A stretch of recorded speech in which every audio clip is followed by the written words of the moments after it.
Hey everyone. सो हम अपने channel पे एक नई प्लेलिस्ट स्टार्ट करने जा रहे हैं, एक नया कोर्स स्टार्ट करने जा रहे हैं जिसका नाम है मैथ्स फॉर एआई।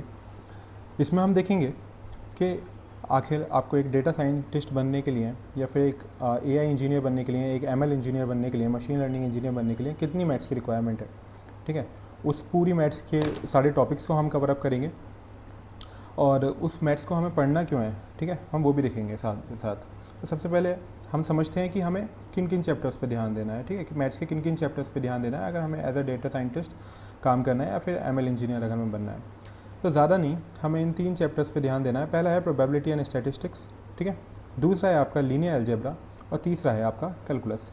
अब देखा जाए तो इन तीनों चैप्टर में पीएचडी हो सकती है, हर एक चैप्टर में पीएचडी हो सकती है, लेकिन हमें कितना पढ़ना है? हमें केवल उन टॉपिक्स को पढ़ना है, उन टॉपिक्स को कवर अप करना है जो हमें इंट्यूशन बिल्ड करने के काम में है। मतलब क्या है कि एआई में बैकग्राउंड में मैथ्स किस तरीके से काम में आ रही है, हमें केवल इस चीज़ का इंट्यूशन बिल्ड करना है।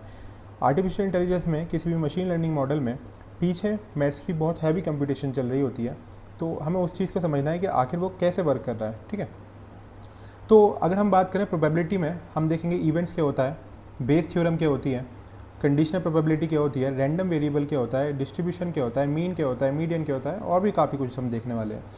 ठीक है, अगर हम बात करें लीनियर अलजेब्रा में तो हम देखेंगे स्ट्रेट लाइन की इक्वेशन हम देखेंगे, वेक्टर क्या होता है, मैट्रिक्स क्या होता है, डॉट प्रोडक्ट क्या होता है, और भी हम काफ़ी कुछ इसमें देखेंगे। कैलकुलस की अगर हम बात करें तो हम इसमें डेरिवेटिव डिफरेंशिएशन करना सीखेंगे, फंक्शन क्या होते हैं वो देखेंगे, प्रोडक्ट रूल क्या होता है, चेन रूल क्या होता है, ग्रेडियंट डिसेंट क्या होता है, हम ये भी देखेंगे।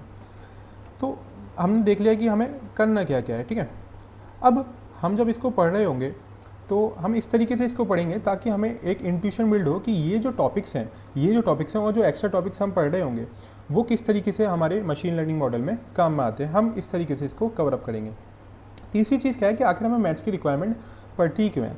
तो देखें, आपके जो भी मशीन लर्निंग मॉडल हैं, जो भी एलएलएम मॉडल्स हैं, ठीक है, चाहे वो जीपीटी हो, जेमिनी हो, या फिर कोई आप खुद का एलएलएम मॉडल बनाते हैं, तो उसमें बहुत अच्छी खासी मैथ्स यूज़ हो रही थी। ठीक है, अच्छी खासी मैथ्स यूज़ हो रही थी। एग्जाम्पल के तौर पे मैं आपको समझाता हूँ कि जो आपका चैट जीपीटी है, तो जब वो आपको रिप्लाई दे रहा होता है, जब वो कोई आउटपुट दे रहा होता है, आपको रिप्लाई दे रहा होता है, तो वो जो नेक्स्ट वर्ड है वो प्रिडिक्ट करता है। ठीक है, वो प्रिडिक्ट करता है। बेसिकली जो आपका आउटपुट है वो 100% एक्यूरेट नहीं होता, वो प्रोबेबिलिटी के बेसिस पे आपको आंसर देता है, वो प्रोबेबिलिटी के बेसिस पे आपको आंसर देता है। ठीक है, ये भी हम देखेंगे इसका मतलब क्या है। ठीक है, अब मान लेते हैं कोई आप मॉडल बना रहे हैं, कोई मॉडल आप बना रहे हैं और उस मॉडल की जो एक्यूरेसी है वो बहुत ज़्यादा ख़राब आ रही है, उसमें बहुत ज़्यादा एरर आ रहे हैं, तो आपको एरर को डिक्रीज़ करना है, तो वहाँ पर ग्रेडियंट डिसेंट हम यूज़ करते हैं। अब ये क्या होता है ये भी हम आने वाले लेक्चर्स में देखेंगे। तो आपने समझा कि हमें केवल इन 3 चैप्टर्स पे ध्यान देना है। पहला है प्रोबेबिलिटी स्टैटिस्टिक्स, दूसरा है लीनियर अलजेब्रा और तीसरा है कैलकुलस। इनमें भी कुछ चुनिंदा टॉपिक्स हैं जिनको हम अच्छे से पढ़ेंगे। क्या ये सफिशिएंट है? बिल्कुल। अगर आपको केवल इंट्यूशन बिल्ड करनी है as an ML machine learning engineer, as an AI engineer या फिर एज अ डेटा साइंटिस्ट, तो ये चैप्टर्स और इनके कुछ जो टॉपिक्स हम पढ़ने वाले हैं वो सफिशिएंट हैं आपको मशीन लर्निंग स्टार्ट करने के लिए।